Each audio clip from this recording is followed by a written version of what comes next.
habitera avec eux et ils seront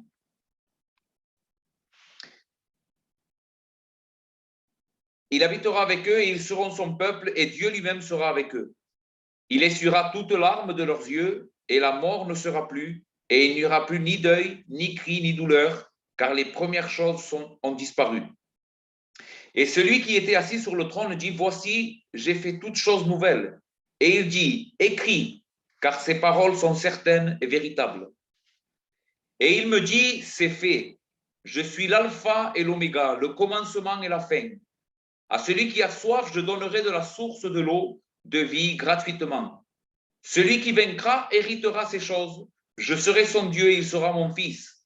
Mais pour les lâches, les incrédules, les abominables, les meurtriers, les impudiques, les enchanteurs, les idolâtres et tous les menteurs, leur part sera dans l'étang ardent de feu et de soufre, ce qui est la seconde mort. Amen.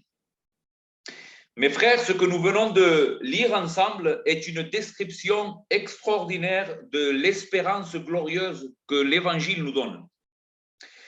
La Bible enseigne très clairement que nous nous dirigeons vers un endroit d'une beauté indescriptible, une nouvelle terre avec des nouveaux cieux où Dieu lui-même habitera avec toutes les personnes qui parviendront un jour à cet endroit, dans cette nouvelle création. Maintenant, une question demeure, qui est une question importante à laquelle nous voudrions répondre ce matin au travers de la parole de Dieu. Comment puis-je être sûr de parvenir à cet endroit si extraordinaire que la Bible me décrit comme étant la cité de Dieu, le paradis éternel? Comment est-ce que je peux être sûr, moi qui ai cru dans l'Évangile, qu'un jour, cette promesse que nous venons de lire sera pour moi? Est-ce que cela dépend uniquement de moi et Dieu ne peut-il pas m'aider pour poursuivre jusqu'au bout et arriver finalement à cet endroit extraordinaire? Puis-je perdre le salut après avoir cru dans l'Évangile? Il nous faut reconnaître que la question est sensible et la grande majorité des églises évangéliques aujourd'hui pensent qu'un véritable enfant de Dieu né de nouveau peut définitivement perdre son salut qu'il avait et ainsi être condamné après avoir été réellement sauvé. Cependant, ceci n'a pas toujours été le cas.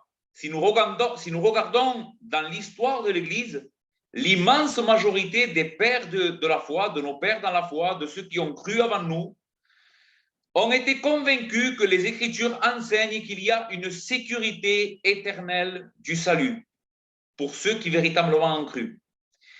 Et pour n'en citer que quelques-uns, par exemple, Jonathan Edwards, George Whitefield, Charles Spurgeon, John Bunyan, l'auteur du Voyage des pèlerins, et je pourrais continuer la liste pendant très longtemps, tous ces hommes qui véritablement ont marqué leur époque et qui, même aujourd'hui, l'Église actuelle rend témoignage d'eux comme étant des hommes fidèles à la vérité, qui ont marqué leur temps par une vie de sainteté, eh bien, tous ces hommes ont défendu la vérité selon laquelle Dieu lui-même est celui qui garantit le salut de son Église et qu'aucun de ceux que Dieu a sauvés par le moyen du sang de Christ ne se perdra, aucun de cela ne va se perdre.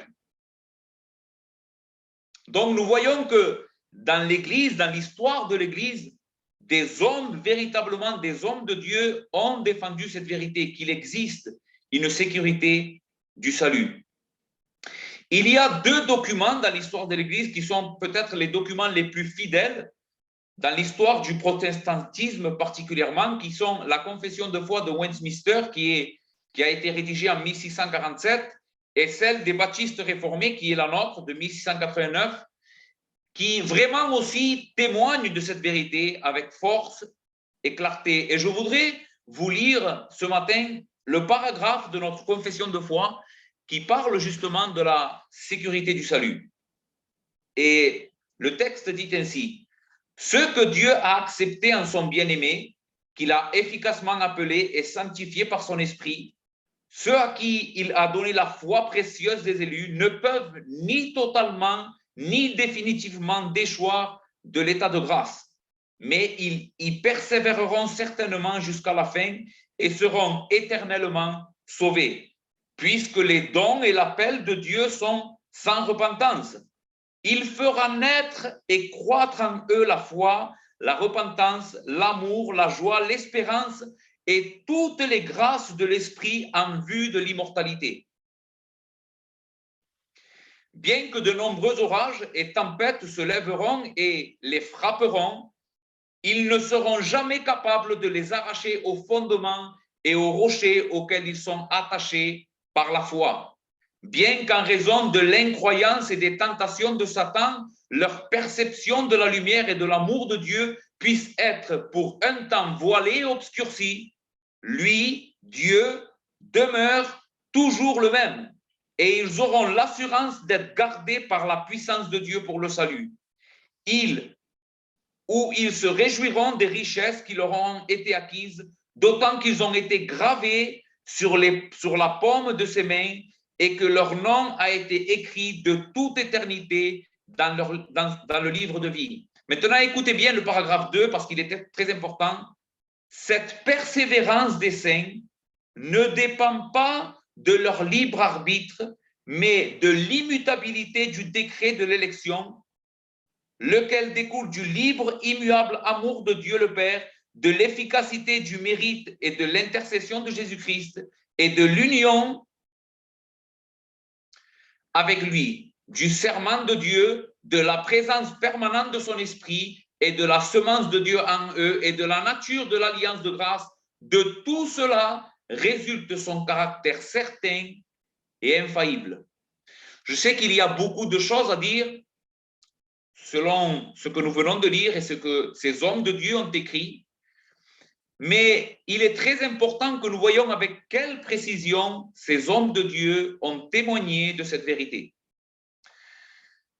Nous nous apprêtons, Église de Dieu, à examiner ensemble la dernière vérité que notre Église défend sur les doctrines de la grâce. Nous avons déjà examiné 4 premiers points.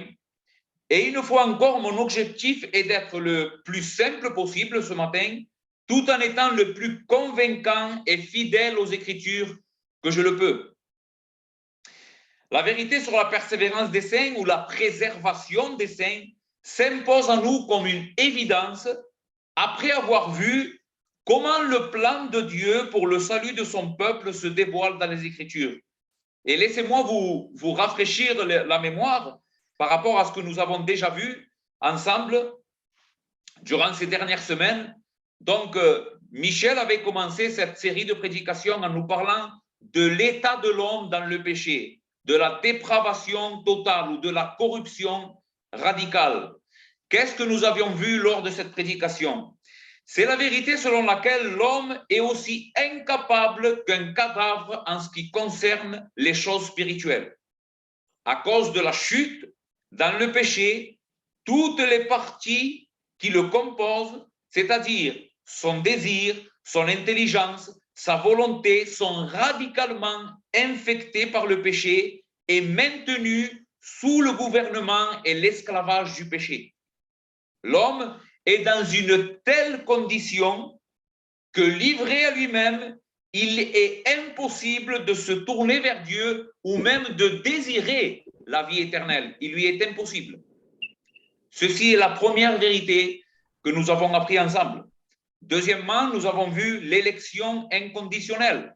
Si l'homme est dans un état de corruption et qu'il ne peut pas se tourner volontairement à Dieu, alors les Écritures enseignent que de toute cette masse corrompue et perdue et en guerre contre Dieu, Dieu dans l'éternité passée a décidé de faire grâce à un grand nombre d'entre eux, en les choisissant pour les donner à son Fils comme un cadeau par pure grâce et inconditionnellement. Cela veut dire qu'il n'y avait rien dans ces personnes qui les différenciait des autres afin qu'elles attirent les bontés de Dieu ou l'amour de Dieu. Cependant, Dieu va les choisir en faisant de toutes ces personnes l'objet spécial de son amour éternel. Pourquoi il le fait? Par pure grâce, pour le bon plaisir de sa volonté pour la louange de sa gloire. Voici ce que nous disent les Écritures en ce qui concerne l'élection inconditionnelle. Troisièmement, nous avons vu l'expiation particulière, qui est que, en vérité, selon laquelle Jésus n'est pas mort pour faire possible le salut de tout le monde, mais sans assurer le salut de qui que ce soit, mais plutôt que la Bible enseigne que Jésus est mort pour son peuple en portant son péché devant la sainte justice de Dieu. Jésus dira lui-même dans l'évangile de Jean, le bon berger donne sa vie pour ses brebis. Il donne sa vie pour ses brebis. Selon les Écritures, le Seigneur est mort comme une victime substitutive pour tous ceux que le Père lui a donnés, faisant ainsi une expiation efficace qui enlève la condamnation et le péché sur son peuple et leur donne le salut et la paix avec Dieu. Ceci est la manière comment la Bible parle de l'expiation que Jésus a fait. Ce n'est pas une expiation qui ne garantit le salut de personne, mais en réalité, la Bible parle d'une expiation qui garantit le salut. Pour qui? Pour tous ceux que le Seigneur est mort à leur place. C'est ce que Michel nous avait expliqué en détail. Quatrièmement et finalement, la semaine dernière, nous avons vu la doctrine de l'appel efficace. Dieu va par sa parole appeler de manière efficace tous ceux pour qui Jésus est mort et qu'il a élus avant la fondation du monde, en leur faisant entendre sa voix au travers de l'évangile, mais pas seulement de manière superficielle, mais plutôt en faisant un appel au cœur de ces personnes. Un appel qui est aussi accompagné de la puissance de la résurrection, qui donne la vie aux morts, un appel qui va transformer le cœur de Pierre en cœur de chair, en lui donnant les dispositions afin que cette personne, librement et volontairement, réponde à l'appel de Dieu par la foi et la repentance. C'est ce que Dieu fait quand il applique le salut par sa parole à tous ceux pour qui Jésus est venu sauver. Maintenant, si nous considérons toutes ces choses que nous avons vues ensemble, et si nous croyons que cela est la vérité de la parole de Dieu, comme nous nous sommes efforcés durant toutes ces semaines de prouver par les Écritures, il y a une question que nous devons nous poser. Comment Dieu, qui a fait tout cela, nous laisserait-il nous perdre après avoir manifesté et déployé tellement de puissance, d'amour, de miséricorde, de sagesse pour nous sauver? Est-ce que Dieu, après avoir fait tout ce plan extraordinaire que nous avons vu et manifesté tellement de puissance et d'amour, après cela, qu'il nous est sauvés, va nous laisser nous perdre? Si véritablement le salut est une initiative de Dieu et que tout cela, ce salut que nous avons vu jusqu'à maintenant, l'homme le reçoit comme une grâce qui se manifeste dans sa vie sans aucun mérite, pensez-vous maintenant que Dieu va laisser cela dans la main de l'homme pour voir comment nous allons nous débrouiller pour le garder? Afin de répondre à cette question, nous allons faire deux choses ce matin. Premièrement, nous allons définir ce que l'Église de nos pères, c'est-à-dire ce que l'Église dans l'histoire a appelé la persévérance des saints, la doctrine de la persévérance des saints. Et ensuite, nous verrons cet enseignement dans les Écritures en examinant quelques passages qui sont des passages clés en ce qui concerne cette vérité. Donc, premièrement, examinons ce que c'est la doctrine de la persévérance des saints.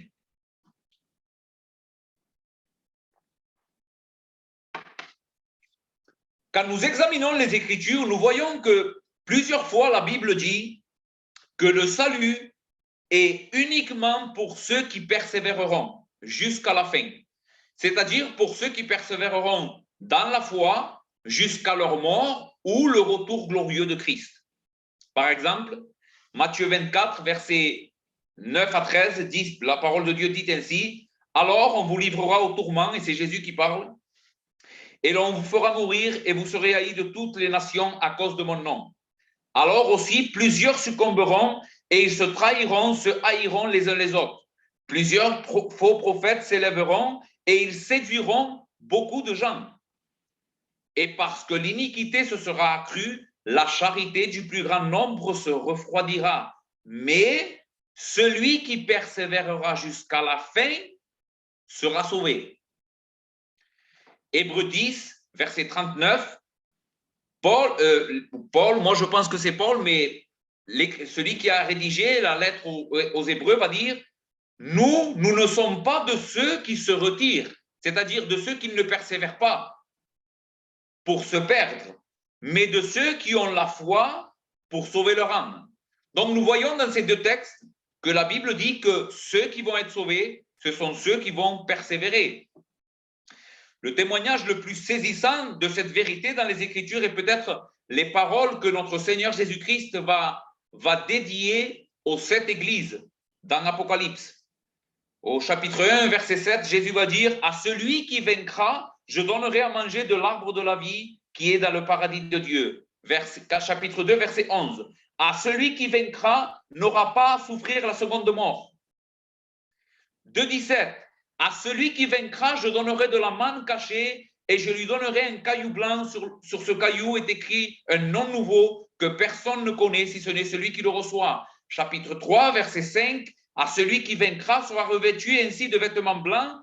Je n'effacerai point son nom du livre de la vie et je confesserai son nom devant mon Père et devant ses anges. Chapitre 3, verset 12. À celui qui vaincra, je ferai de lui une colonne dans le temple de mon Dieu et il n'en sortira plus. J'écrirai sur lui mon nom, le nom de mon Dieu et le nom de la ville de mon Dieu, de la nouvelle Jérusalem qui descend du ciel d'auprès de Dieu et mon nom nouveau. Chapitre 3, verset 21, finalement, à celui qui vaincra, je le ferai asseoir avec moi sur mon trône, comme moi j'ai vaincu et me suis assis avec mon Père sur son trône. Il est évident, à la lumière des Écritures, que la gloire et les bénédictions de Dieu sont exclusivement réservées à ceux qui vaincront, à ceux qui auront persévéré dans ce monde de péché et de ténèbres, dans la sainteté, et qui ne se seront pas laissés vaincre par le mal qu'ils côtoient chaque jour. Maintenant, il y a une question importante à laquelle nous devons répondre. Selon les Écritures, qui est à l'origine de cette persévérance? L'homme lui-même, après avoir été sauvé, peut-il persévérer tout seul sans l'aide de Dieu? Ne pourrait-on pas dire si l'homme, c'est lui qui persévère sans que Dieu en réalité est en train de produire ça en lui? Est-ce que l'homme ne pourrait pas dire, oui, c'est vrai, tu m'as sauvé, mais en réalité, c'est moi qui ai persévéré jusqu'à la fin? Et d'une certaine manière, toutes ces bénédictions, je les mérite, puisque tu m'as sauvé, mais ensuite, c'est moi qui ai persévéré, c'est moi qui ai gardé ce que tu m'as donné. Alors, si je suis ici devant toi dans la gloire, il y a au moins un petit pourcentage qui me revient. Cependant, les Écritures sont claires, mes frères.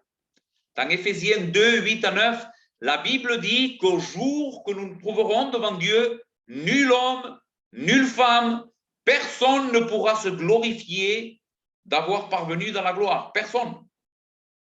Car c'est par grâce que vous êtes sauvés par le moyen de la foi, et cela ne vient pas de vous.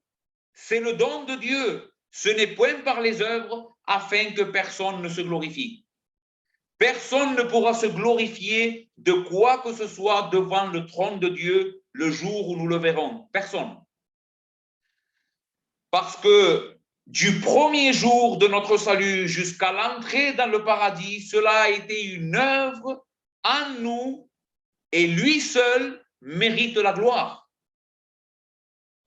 Le salut est une œuvre de Dieu du premier jour jusqu'au dernier que Dieu est en train de produire dans chacun des croyants jusqu'au jour où finalement nous entrerons dans la gloire. Et c'est exactement ce que la doctrine réformée enseigne sur la persévérance des saints.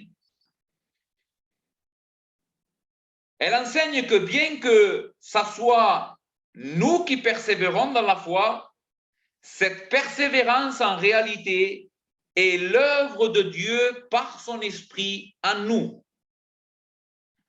Dieu a promis de faire en chacune des personnes qu'il a élues cette œuvre afin qu'elles persévèrent jusqu'à la fin et obtiennent l'héritage promis. C'est Dieu qui a promis cela, de faire cette œuvre en eux, de produire en eux cette persévérance et cette foi jusqu'à la fin, afin que toutes ces personnes qu'il a élues et pour qui il a envoyé son Fils mourir sur une croix obtiennent l'héritage promis. De manière que la persévérance vient servir comme une preuve de l'évidence du véritable salut, plutôt que comme une condition.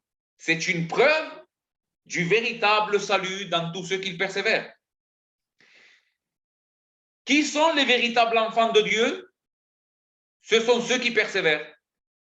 Et pourquoi persévèrent-ils? Parce que Dieu est celui qui est en train de produire en eux le vouloir et le faire.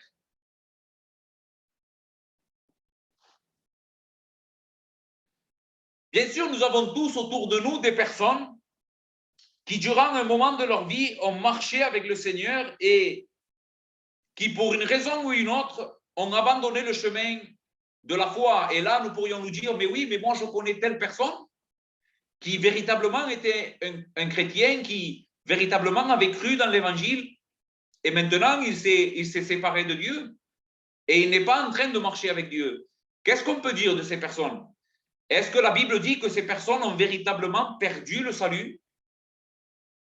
Quelle est la réponse des Écritures? L'apôtre Jean dira dans 1 Jean chapitre 2 verset 19, « Ils sont sortis du milieu de nous, mais ils n'étaient pas des nôtres.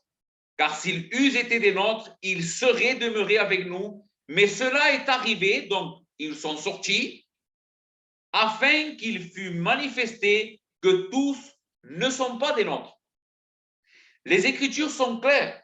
Si une personne abandonne la foi définitivement et que nous ne voyons pas, même après des années, une véritable repentance dans la vie de cette personne ou une discipline de Dieu, comme un père avec son enfant, c'est que probablement cette personne n'a pas connu le véritable évangile et ne s'est pas en réalité repenti de ses péchés et n'est jamais né de nouveau.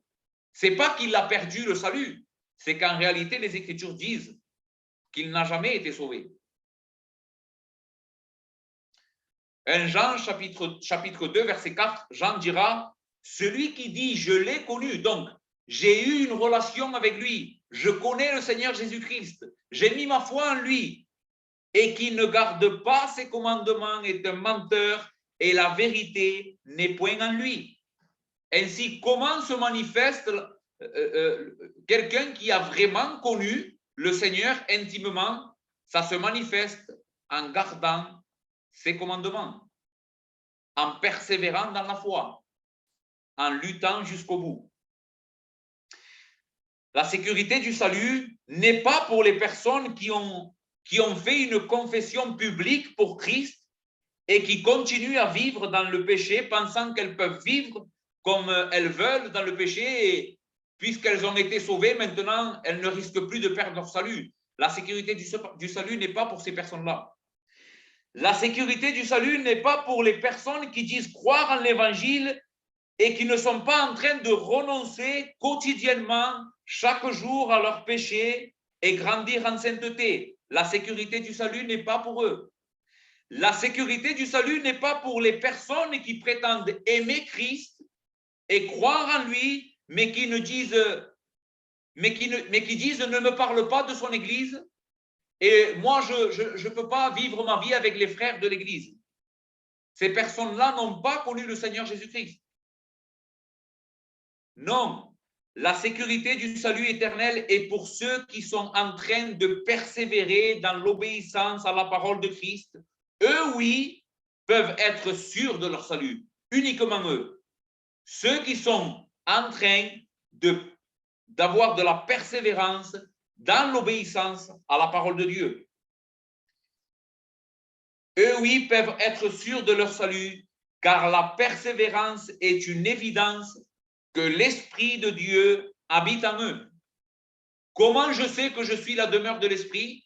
C'est parce que l'Esprit de Dieu est en train de me conduire dans une obéissance qui grandit chaque jour dans la parole de Dieu. Ce n'est pas une obéissance parfaite, mais c'est une obéissance constante, une repentance constante, une obéissance constante à la parole de Dieu, et je grandis en cela.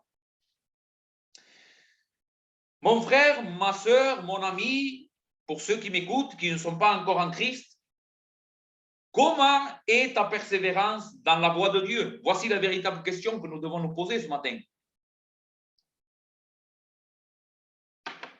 Peut-être que tu es une personne qui doute beaucoup de ton salut et tu te questionnes sur cette vérité. Est-ce que véritablement j'ai expérimenté le salut? Est-ce que je suis né de nouveau? Est-ce que je suis un enfant de Dieu? La question que tu dois te faire, c'est celle-ci. Est-ce que ma foi est en train de grandir? Bien sûr, ma foi n'est pas parfaite, mais je suis sûr de quelque chose, c'est que je suis en train de grandir dans cette foi. Je ne suis pas une personne qui ne pêche jamais, mais je suis en train de lutter contre mon péché. Je veux de la sainteté. Quand je pêche, je me repens de mon péché. Celles-ci sont les questions que tu dois te poser. Suis-je une personne qui persévère dans l'adversité?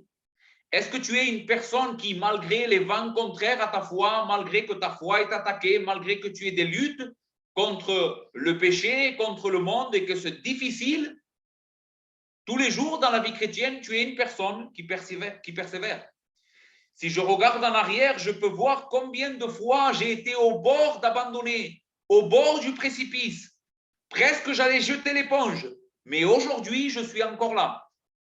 Si toi aussi tu peux dire ça, alors c'est certainement que véritablement tu as expérimenté le salut. Pourquoi? Parce que ce sont seulement ceux qui persévèrent, que l'Esprit est en train de les faire persévérer dans la foi, qui sont véritablement sauvés. De manière que la persévérance dans la foi est l'évidence de ton salut. Alors je veux t'encourager ce matin. Je veux t'encourager à croire que c'est Dieu qui est en train de produire en toi tout ce que tu es en train de faire. Tu sais, en réalité, je pourrais même aller plus loin. Si Dieu ne te préserverait pas, il y a longtemps que tu aurais abandonné. Il y a longtemps que tu serais déjà parti. Mais c'est à cause de la fidélité de Dieu, c'est à cause de son œuvre en toi que tu es en train de persévérer. Ce n'est pas dû à tes forces, à ton caractère, à la persistance que tu as. C'est la grâce de Dieu qui est en train de continuer à œuvrer en toi. Donc, nous avons vu le premier point, qu'est-ce qu'est la persévérance des saints?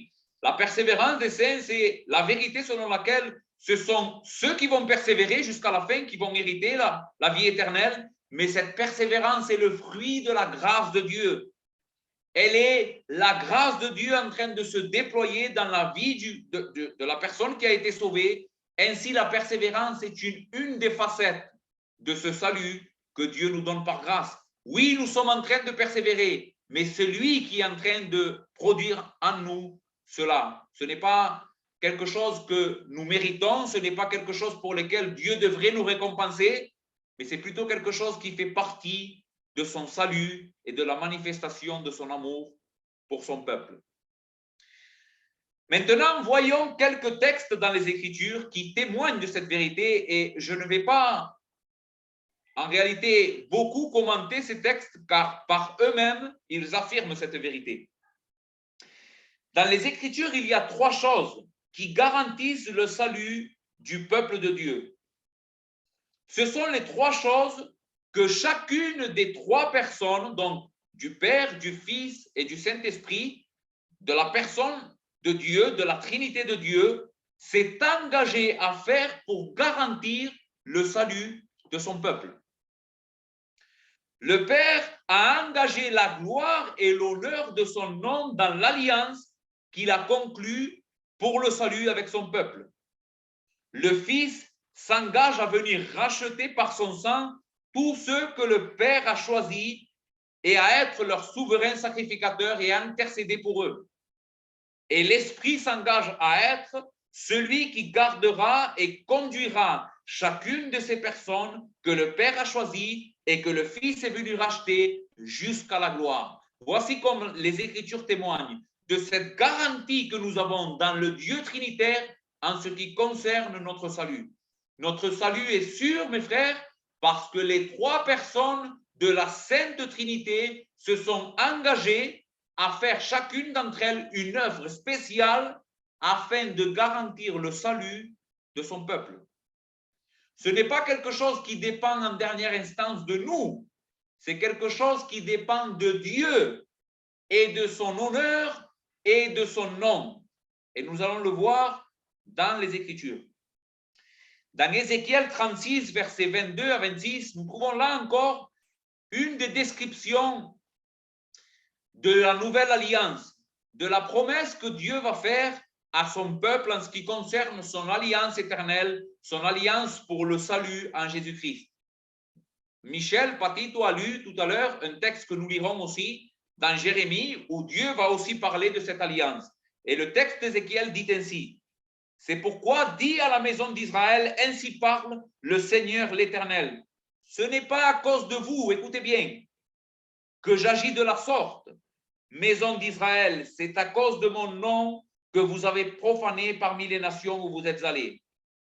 Je sanctifierai mon grand nom qui a été profané parmi les nations, que vous avez profané au milieu d'elles, et les nations sauront que je suis l'Éternel, dit le Seigneur,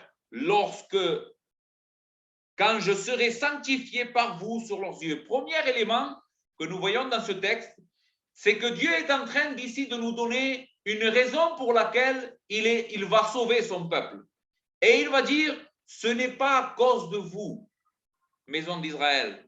Et ici, tu peux enlever maison d'Israël et mettre ton nom, parce que ces paroles-là s'appliquent à toi aussi. Ce sont les promesses de la nouvelle alliance. Pourquoi Dieu t'a sauvé?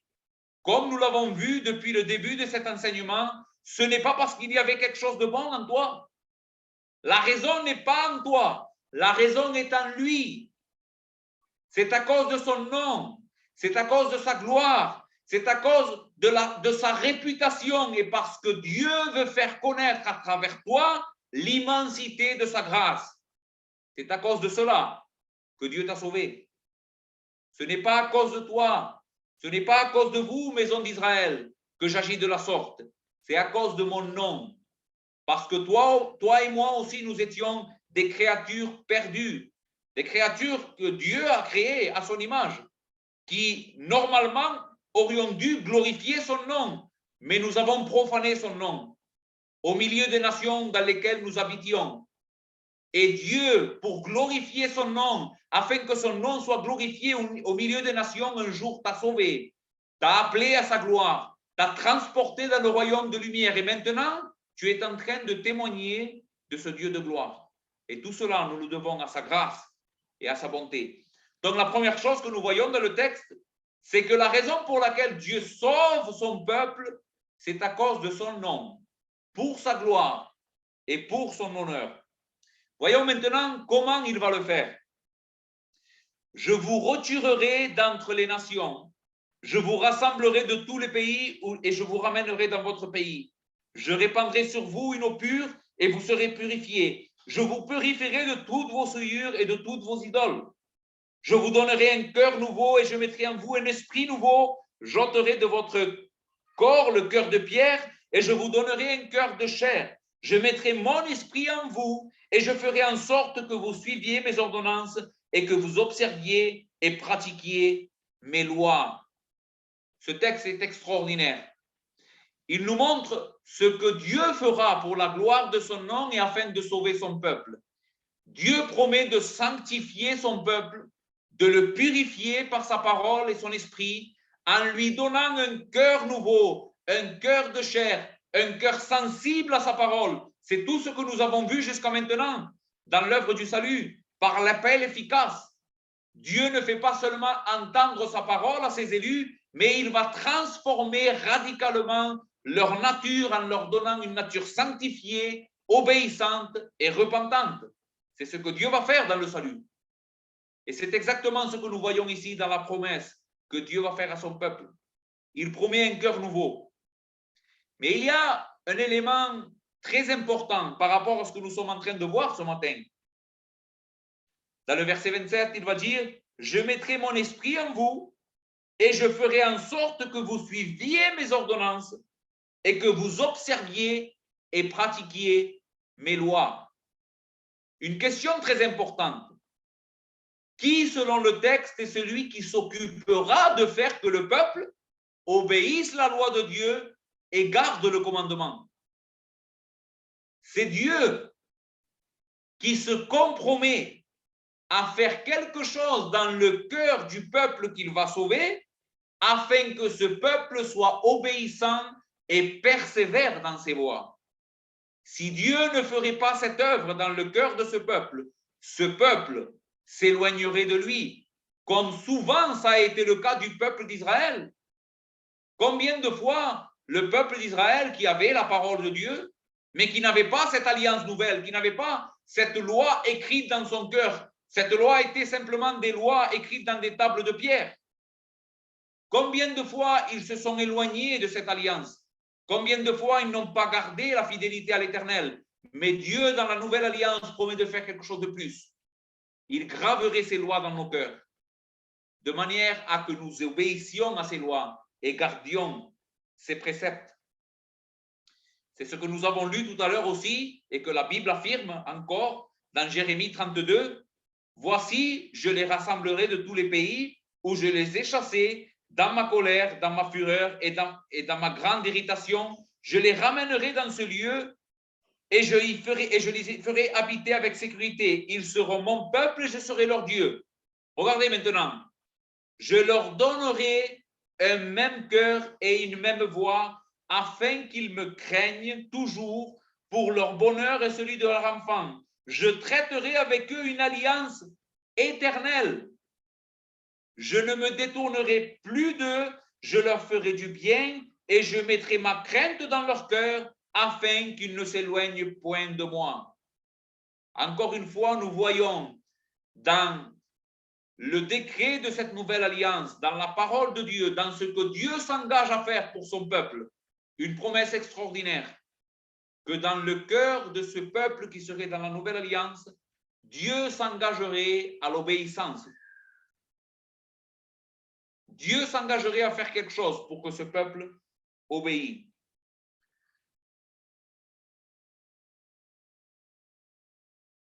Dans Ésaïe 54, nous trouvons encore un témoignage de cela, de ce que Dieu le Père s'engagerait à faire dans cette alliance.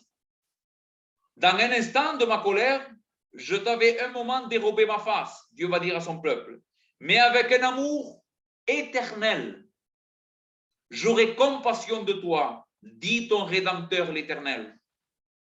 Avec un amour éternel, cela veut dire avec un amour sans fin, avec un amour qui ne terminera jamais, avec un amour qui a commencé dans l'éternité et ira jusqu'à l'éternité. Voici l'amour avec lequel Dieu chérit ses enfants, c'est-à-dire tous ceux qu'il a connus d'avance, un amour éternel. J'aurai compassion de toi, dit l'Éternel ton Rédempteur. Il en sera pour moi comme des eaux de Noé. J'avais juré que les eaux de Noé ne se répandraient plus sur la terre. Je jure de même de ne plus mériter contre toi et de ne plus te menacer. Quand les montagnes s'éloigneraient, quand les collines chancelleraient, mon amour ne s'éloignera point de toi et mon alliance de paix ne chancellera point, dit l'Éternel qui a compassion de toi. Extraordinaire. Quel sujet, mes frères, Église de Dieu, quel sujet de se glorifier dans l'alliance éternelle de notre Dieu. Il promet d'avoir compassion de nous éternellement et que son amour ne s'éloignerait plus jamais de nous à cause de ce que son Fils a fait, à cause de son salut, à cause de ce que ce Dieu véritable a déployé comme puissance pour nous sauver. Maintenant, il dit, mon amour ne s'éloignera plus de toi. Tu es à moi pour toujours. Éternellement, tu m'appartiens. Hébreux 6, versets 13 à 18. L'auteur est en train de parler de la promesse que Dieu a faite à Abraham et il l'applique aussi à son peuple.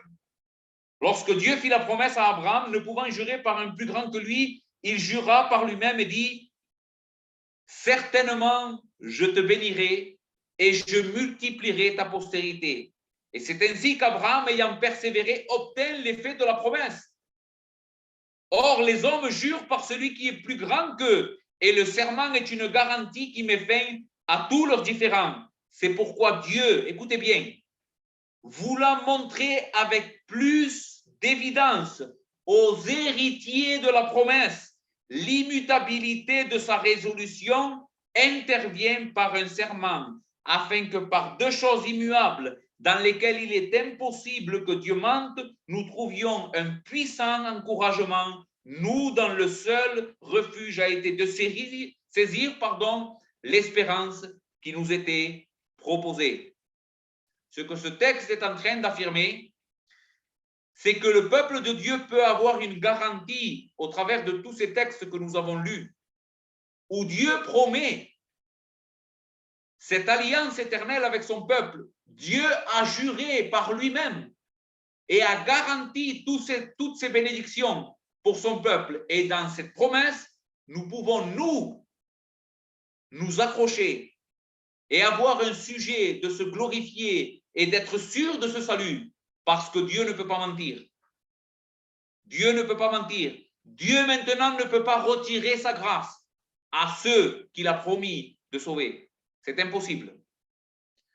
Donc nous voyons que la garantie de notre salut éternel repose premièrement sur la fidélité de Dieu à son alliance, sur ce que Dieu le Père s'est engagé de faire dans cette alliance pour le peuple qu'il a donné à son Fils. Voyons maintenant ce que la deuxième personne de la Trinité, ce que le Fils s'est engagé à faire pour ce peuple, pour garantir son salut. Il a promis de faire un sacrifice pour eux qui enlèverait son péché, et il promet aussi d'être celui qui va intercéder éternellement en faveur de son peuple pour les sauver. Dans Jean 10, versets 27 à 30, nous trouvons les paroles de notre Seigneur, et Jésus va dire, dans le verset 27, à partir du verset 27, « Mes brebis entendent ma voix, je les connais et elles me suivent. Je leur donne la vie éternelle et elles ne périront jamais, et personne ne les ravira de ma main. Mon Père qui me les a donnés est plus grand que tous, et personne ne peut les ravir de la main de mon Père. Moi et le Père, nous sommes un. » En réalité, il suffirait que de ce texte pour enseigner toutes les doctrines de la grâce. Dans ce texte, nous voyons l'élection inconditionnelle, nous voyons toutes ces vérités que nous avons vues jusqu'à maintenant enseignées par la bouche de notre Seigneur Jésus-Christ. Mes brebis entendent ma voix. Qui sont ceux qui vont entendre la voix de Jésus? Uniquement ces brebis. Je les connais et elles me suivent. Je leur donne la vie éternelle et elles ne périront jamais. Ici, il y a une vérité fondamentale en ce qui concerne ce que nous sommes en train de voir. Jésus promet de donner la vie éternelle à toutes ces brebis qui ont entendu cette voix. Maintenant, qu'est-ce qu'est la vie éternelle? Qu'est-ce qu'est la vie éternelle? La vie éternelle, c'est une vie qui ne finira jamais. Une vie que Jésus promet de donner à ses brebis qui ne périra jamais. Une vie éternelle. Dans le contexte de l'évangile de Jean, la vie éternelle, c'est une connaissance de Dieu, le véritable Dieu. Parce que Jésus va dire, la vie éternelle, c'est qu'ils te connaissent toi, le véritable Dieu, et celui que tu as envoyé. Donc, si nous voyons dans son contexte ces paroles de Jésus dans l'évangile de Jean, ce que Jésus est en train de promettre, c'est que tous ceux qui entendront sa voix et qui répondront par la foi et la repentance auront éternellement une communion avec Dieu. Je leur donne la vie éternelle et elles ne périront jamais. Jamais cette relation avec Dieu ne cessera. Dès maintenant et pour l'éternité. Cela commence maintenant, le jour de la conversion. nous rentrons dans une communion, une intimité avec Dieu le Père au travers de Dieu le Fils, par l'action de l'Esprit. Et cette relation ne finira plus jamais. Éternellement, nous serons en communion avec Dieu. Et personne, va dire Jésus, ne les ravira de ma main. Encore une fois, nous trouvons dans ce texte une sécurité dans notre salut. Personne ne peut les ravir de la main de Jésus. Et il y a des personnes qui disent, oui, mais toi, tu peux sortir de la main de Jésus. Personne ne peut te ravir de la main de Jésus, c'est vrai, Jésus le dit, mais toi-même, tu peux sortir de la main de Jésus. Oui, mais si nous nous souvenons des textes que nous avons lus et de la promesse que Dieu a faite en ce qui concerne l'œuvre qu'il ferait dans le cœur de ceux qu'il sauverait, il va dire, je mettrai ma crainte dans leur cœur afin qu'ils ne s'éloignent point de moi. Donc le Seigneur promet de faire quelque chose en toi qui garantit que jamais, même toi, tu t'éloigneras de lui. Ce n'est pas notre amour pour lui qui nous maintient dans sa grâce. C'est l'amour de Dieu pour nous qui nous maintient dans sa grâce. Je mets souvent cet exemple quand je parle de cette vérité. Vous savez, quand nous traversons une route avec nos enfants, jamais on laissera notre enfant nous tenir la main. Pourquoi? Parce que si c'est lui qui nous tient la main, on n'a aucune garantie qu'il nous lâche la main et que peut-être une voiture passe et puisse causer un accident. Je suppose que chacun de vous fait comme moi. Quand je traverse la route avec ma petite fille, c'est moi qui lui tiens la main. Je la tiens de manière à que c'est impossible qu'elle me lâche, même si elle le voudrait. Donc, ce n'est pas sa volonté à elle qui l'empêche de partir, c'est ma volonté à moi qui empêche ma fille de s'éloigner de moi parce que je l'aime. Parce que je l'aime et je ne veux pas qu'il lui arrive un accident. Et c'est exactement ce que Dieu fait avec nous. Dès lors qu'on rentre dans une relation d'amour avec lui, il est notre Père, nous sommes ses enfants. C'est lui qui tient notre main. Ce n'est pas nous qu'on tient sa main à lui. Et à tout moment, quand on la lâche, on s'éloigne de lui. Son amour est en train de nous saisir. Et son amour ne nous laissera pas partir. Car il a promis de nous aimer, éternellement. Mon Père qui me les a donnés est plus grand que tous, et personne ne peut les ravir de la main de mon Père. Moi et le Père, nous sommes un. Mes frères, c'est extraordinaire ce que ce texte nous enseigne. C'est que non seulement notre salut est garanti par l'intercession du Fils, par son sacrifice, mais aussi par la puissance du Père et du Fils qui nous tiennent dans ses mains. C'est impossible qu'on perde ce que Dieu nous a donné. Hébreu nous parle aussi de l'intercession de Jésus pour son peuple. Et il va dire, c'est en vertu de cette volonté que nous sommes sanctifiés par l'offrande du corps de Jésus-Christ une fois pour toutes.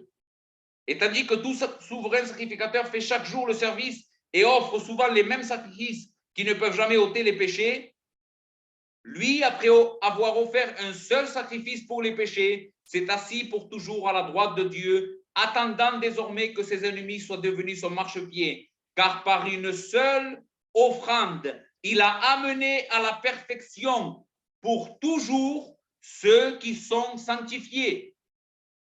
Ici, nous voyons l'œuvre d'expiation et la puissance et l'efficacité du sacrifice de Christ pour son peuple. Lui n'est pas un souverain sacrificateur qui offrait chaque année les sacrifices qui ne pouvaient pas ôter le péché. Mais par un seul sacrifice, Jésus a ôté pour toute l'éternité et une fois pour toutes tous les péchés de ceux qu'il est venu racheter. De manière que son sacrifice signifie qu'aucun péché ne sera ramené sur la table pour condamner son Église. C'est ce que le texte continue à affirmer, verset 15. C'est ce que le Saint-Esprit nous atteste aussi, car après avoir dit, voici l'alliance que je ferai avec eux, après ces jours-là, dit le Seigneur, je mettrai mes lois dans leur cœur et je les écrirai dans leur esprit. Et il ajoute, je ne me souviendrai plus de leurs péchés, ni de leur iniquité. Or, là où il y a pardon des péchés, il n'y a plus d'offrande pour le péché. Parce que Jésus a enlevé une fois pour toutes, par sa seule offrande, tous nos péchés. Jésus est un souverain sacrificateur, Église de Dieu, qui a présenté un sacrifice efficace éternellement. Le sacrifice que Jésus a présenté n'est pas un sacrifice qui pouvait uniquement couvrir le péché, mais la Bible dit que par une seule offrande, il a ôté le péché. Il a enlevé la condamnation éternellement. Pour tous ceux qui ont été sanctifiés, ils sont maintenant dans une position de juste devant Dieu, éternellement.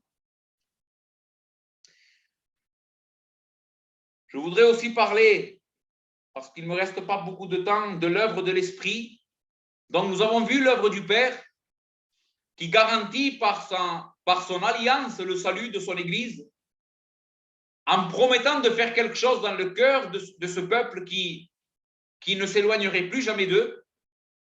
Ensuite, nous avons vu l'efficacité de l'œuvre de Christ en tant que sacrifice, mais aussi en tant que représentant et souverain sacrificateur pour son peuple. Il intercède, la Bible va dire, éternellement pour son peuple. Il peut ainsi sauver parfaitement ceux qui s'approchent de lui.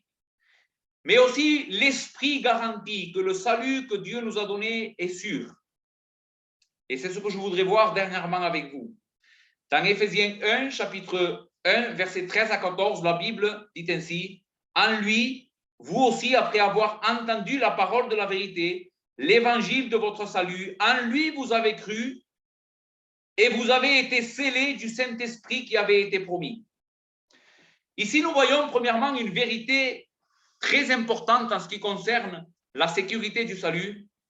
C'est que Paul est en train de dire aux Éphésiens que eux qui avaient entendu cet évangile et qui avaient répondu à cet évangile par la foi et la repentance, il est arrivé quelque chose dans la vie de ces personnes. L'Esprit est venu les sceller, mettre un sceau sur ces personnes. Maintenant, qu'est-ce qu'est la signification de ce sceau? Dans l'Antiquité, vous savez, les rois et les personnes importantes, quand il y avait un document ou quelque chose qui leur appartenait, déposaient un sceau royal sur cette lettre ou sur cet objet qui leur appartenait, et ceci était une garantie et quelque chose qui attestait que cette lettre ou cet objet appartenait à ce roi, et que personne ne pouvait venir ouvrir ce sceau et prendre cette chose sous peine d'avoir des comptes à rendre à ce roi ou à cette personne. Et ce que Dieu est en train de dire ici, c'est que toutes les personnes qui ont cru dans l'Évangile vont être scellées par l'Esprit. Ça veut dire que la venue de l'Esprit dans la vie de ce croyant est non seulement la vie spirituelle dans le croyant, mais sert aussi comme le sceau qui certifie et garantit que cette personne appartient maintenant à Dieu. Quelle est la propriété spéciale du Dieu véritable? Qu'il a racheté cette personne pour lui et que personne maintenant ne peut venir ouvrir ce sceau ou prendre cette personne. L'Esprit nous a scellés, garantissant ainsi que nous ne sommes plus la propriété du monde, nous ne sommes plus des gens perdus, des personnes qui n'appartiennent pas à la maison de Dieu, mais maintenant, à cause de la présence de l'Esprit en nous, ceci est un témoignage évident que nous sommes la propriété de Dieu. Verset 14, il va dire, lequel est un gage de notre héritage pour la rédemption de ce que Dieu s'est acquis à la louange de sa gloire. Deuxième vérité extraordinaire dans ce texte, c'est que non seulement l'Esprit est le sceau, que maintenant nous appartenons à Dieu, mais il est aussi le gage, les arts de l'Esprit, va dire Paul dans 2 Corinthiens. Et celui qui nous a fermés en Christ avec vous et qui nous a oué, c'est Dieu, lequel nous a aussi marqué d'un sceau et a mis dans nos cœurs les arts de l'Esprit. Deux vérités ici nous témoignent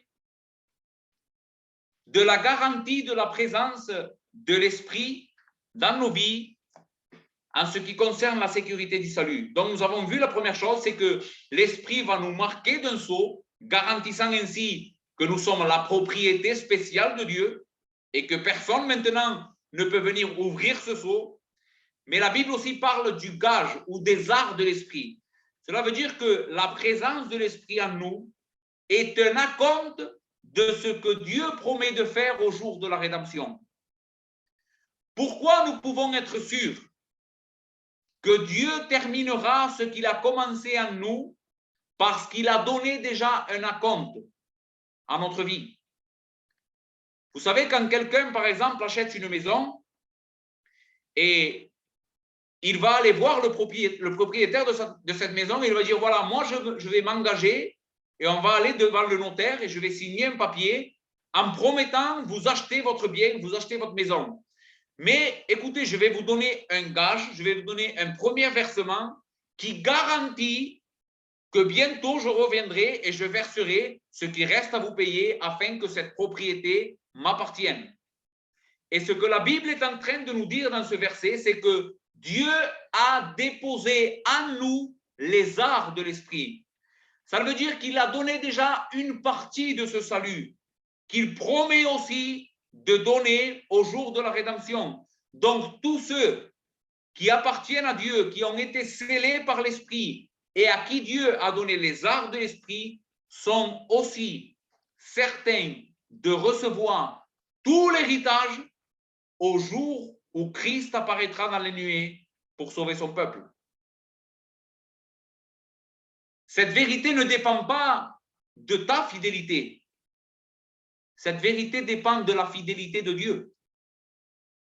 Si véritablement tu as eu part à l'Esprit, si véritablement tu es une personne qui est née de nouveau, engendrée par Dieu et à qui Dieu a donné les arts de l'Esprit, tu peux être sûr et certain qu'il viendra payer le reste de ce qu'il te doit, c'est-à-dire un corps glorifié et sanctifié de toute présence du péché. Un jour, la Bible dit, nous serons semblables à lui parce que nos yeux le verront. Et ceci est la garantie de la sécurité du salut. Les trois personnes de la divinité, le Père, le Fils et le Saint-Esprit, se sont compromis pour garantir le salut de son peuple. À cause de cela, mes frères et Église de Dieu, nous pouvons être en paix avec Dieu, véritablement. Vous savez, cette vérité n'est pas une licence pour vivre dans le péché comme certains croient. Mais en vérité, cette vérité que nous venons de voir ce matin devrait enflammer et faire grandir en toi ton envie pour obéir et poursuivre dans cette lutte que le Seigneur nous a appelés. C'est quand nous sommes sûrs de ce salut, c'est quand nous sommes certains de ce salut, c'est quand nous sommes en train de faire confiance à toutes ces promesses que Dieu nous a données dans sa parole, que nous allons être efficaces dans ce combat. Quelqu'un qui est en train d'avoir peur à tout moment de perdre son salut ne va pas pouvoir vivre une vie de victoire. Il ne va pas participer de la joie de ce salut. Il n'a aucune réalité, il n'a aucune certitude dans sa vie. Pourquoi? Parce que si tu es comme moi, ta foi varie. Il y a des jours où tu es très haut dans la foi et où tout va bien avec le Seigneur, et il y a des jours où tout va mal, où presque tu es au point de perdre, où on dirait de perdre toute chose. Mais réfléchis à cela. Si la vérité que nous avons vue ce matin, c'est la parole de Dieu qui l'enseigne, tu peux être sûr que même dans les pires moments de ta vie, Dieu a promis de te garder. Dieu a promis de te sanctifier. Et à cause de cela, affermis-toi.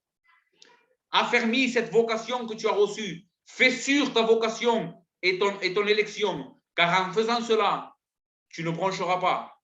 Et l'accès dans la présence du Seigneur te sera amplement ouvert, comme va le dire l'apôtre Pierre à l'Église de Dieu. Donc, voici la vérité de la sécurité du salut. Pourquoi nous pouvons être sûrs? Parce que les trois personnes de la divinité sont engagées dans cette dans cette œuvre. Et parce que cela est enseigné dans la parole de Dieu, nous pouvons être sûrs du salut que Dieu nous a donné. Nous prions le Seigneur. Seigneur, nous voulons te rendre gloire, Seigneur, et merci pour ta parole. Seigneur, je te supplie de graver ces vérités dans le cœur de ton peuple.